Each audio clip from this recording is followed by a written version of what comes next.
क्या प्राचीन भारत में सचमुच विमान थे? क्या हजारों साल पहले भारत के लोग आसमान में उड़ने वाली ऐसी मशीनें बना चुके थे जिनके सामने आज के मॉडर्न एयरक्राफ्ट भी छोटे लगे? क्या रामायण का पुष्पक विमान कोई कल्पना नहीं बल्कि असली टेक्नोलॉजी थी? और अगर ऐसा था तो फिर आज उस टेक्नोलॉजी का कोई प्रमाण क्यों नहीं मिलता? भारत में अक्सर यह दावा किया जाता है कि हमारे प्राचीन ऋषि मॉडर्न साइंस से हजारों साल आगे थे।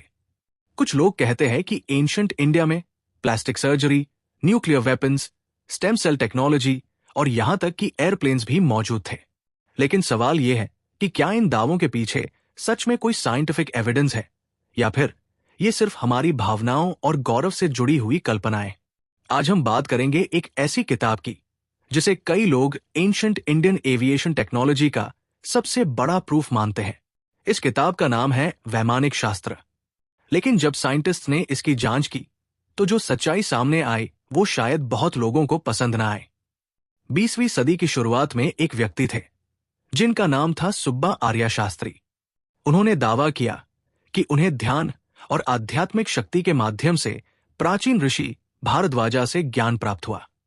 उसी ज्ञान के आधार पर उन्होंने एक ग्रंथ तैयार किया जिसे वैमानिक शास्त्र कहा गया।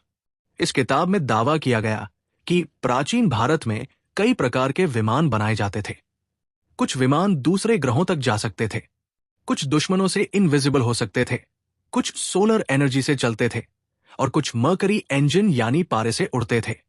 किताब में अलग अलग विमानों के डिजाइन्स भी दिए गए थे, जैसे रुक्म विमान, सुंदर विमान, त्रिपुर विमान। धीरे धीरे ये किताब उन लोगों के लिए प्रूफ बन गई जो मानते थे कि एंशिएंट इंडिया मॉडर्न साइंस से कहीं ज्यादा एडवांस था। लोगों ने कहना शुरू कर दिया कि राइट ब्रदर्स से हजारों साल पहले भारत में एयरक्राफ्ट टेक्नोलॉजी मौजूद थी। लेकिन साइंस सिर्फ दावों पर भरोसा नहीं करती। साइंस प्रूफ मांगती है, टेस्टिंग करती है, सवाल पूछती है। और यही काम किया इंडियन इंस्टीट्यूट ऑफ साइंस यानी आईआईसी के साइंटिस्ट्स ने।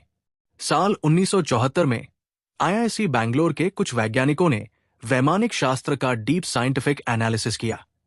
उन्होंने aircraft designs, aerodynamics, propulsion systems और फिजिक्स के प्रिंसिपल्स के आधार पर इस किताब की जांच की और उनकी रिपोर्ट का निष्कर्ष बहुत साफ था। उन्होंने कहा कि इस किताब में बताए गए एयरक्राफ्ट साइंटिफिकली उड़ ही नहीं सकते। सबसे बड़ी समस्या थी एरोडायनामिक्स की। किसी भी एयरक्राफ्ट को उड़ने के लिए उसका शेप ऐसा होना चाहिए कि हवा उसके ऊपर और नीचे सही तरीके से फ्लो कर सके, तभी लिफ्ट पैदा होती है। लेकिन वैमानिक शास्त्र में दिए गए कई डिजाइन्स इतने असंतुलित और भारी थे कि वे स्टेबल ही नहीं रह सकते थे। कुछ डिजाइन्स तो ऐसे थे कि अगर उन्हें सच में बनाया जाए तो शायद जमीन से उठ भी न पाए।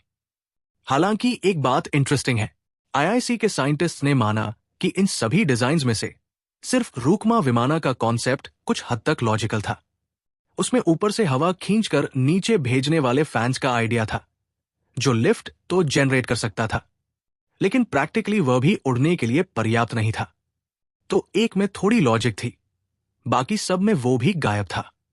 फिर आता है मर्करी इंजन का दावा। किताब में कहा गया कि कुछ विमान मर्करी यानी पारे के इंजन से चलते थे, लेकिन मॉडर्न फिजिक्स में ऐसा कोई प्रूवन मैकेनिज्म नहीं है जिसमें मर्करी एयरक्राफ्ट को उड़ाने के लिए थ्रस्ट पैदा कर सके। मर्करी एक भारी धातु है, वो फ्यूल की तरह काम नहीं करती। किताब में कुछ विमानों को हजारों किलोमीटर ऊपर उड़ने वाला बताया गया, लेकिन वहां ऑक्सीजन कहां से आएगी? एक्सट्रीम टेम्परेचर से प्रोटेक्शन कैसे मिलेगा? प्रेशर कंट्रोल कैसे होगा? इन सबका कोई क्लियर एक्सप्लेनेशन नहीं दिया गया। साइंटिस्ट्स ने यह भी कहा कि इस किताब की लैंग्वेज और राइटिंग स्टाइल प्राचीन संस्कृत ग्रंथों से मेल नहीं खाती। उनके अनुसार यह किसी एंशिएंट सिविलाइजेशन का टेक्निकल मैनुअल नहीं बल्कि 20वीं सदी की इमेजिनेशन ज्यादा लगती है। अब यहां एक इंपॉर्टेंट सवाल आता है, अगर वैमानिक शास्त्र साइंटिफिकली एक्यूरेट नहीं है तो फिर रामायण में बताए गए पुष्पक विमान का क्या? ध्यान देने वाली बात है कि एंशिएंट टेक्स्ट्स में उड़ने वाली चीजों का जिक्र सिर्फ भारत में नहीं मिलता। ग्रीक मिथोलॉजी में भी फ्लाइंग चैरियट्स थे, चाइनीज लेजेंड्स में स्काई ड्रैगन्स थे। दुनिया की लगभग हर सिविलाइजेशन ने आसमान में उड़ने की कल्पना की है, क्योंकि इंसान हमेशा से उड़ना चाहता था। रामायण का पुष्पक विमान एक सिंबॉलिक रिप्रेजेंटेशन भी हो सकता है। वो इमेजिनेशन भी हो सकता है, वो पावर और डिविनिटी का मेटाफोर भी हो सकता है, लेकिन बिना किसी फिजिकल एविडेंस के उसे रियल एयरक्राफ्ट टेक्नोलॉजी कहना साइंस नहीं कहलाता। अब यहां एक इंटरेस्टिंग बात बताता हूं। काफी लोगों को इसके बारे में किसी बुक या रिसर्च से नहीं, बल्कि बॉलीवुड फिल्म हवाईजादा से पता चला। 2015 में आई इस फिल्म में आयुष्मान खुराना ने शिवकर बापूजी तलपड़े का रोल किया था और मिथुन चक्रवर्ती ने उसके मेंटोर सुब्बा आर्या शास्त्री का।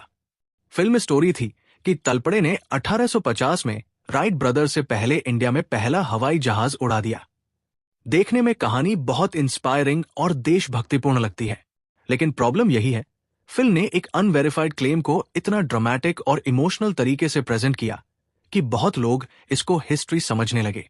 सच तो यह है कि आज तक कोई कॉन्क्रीट हिस्टोरिकल एविडेंस नहीं मिला है जो कि इस फ्लाइट को कंफर्म कर सके, ना कोई प्रूव्ड ब्लूप्रिंट, ना कोई टेक्निकल हिस्ट्री, और ना ही हमारे समय के रिलायबल इंटरनेशनल रिकॉर्ड्स ही मिले।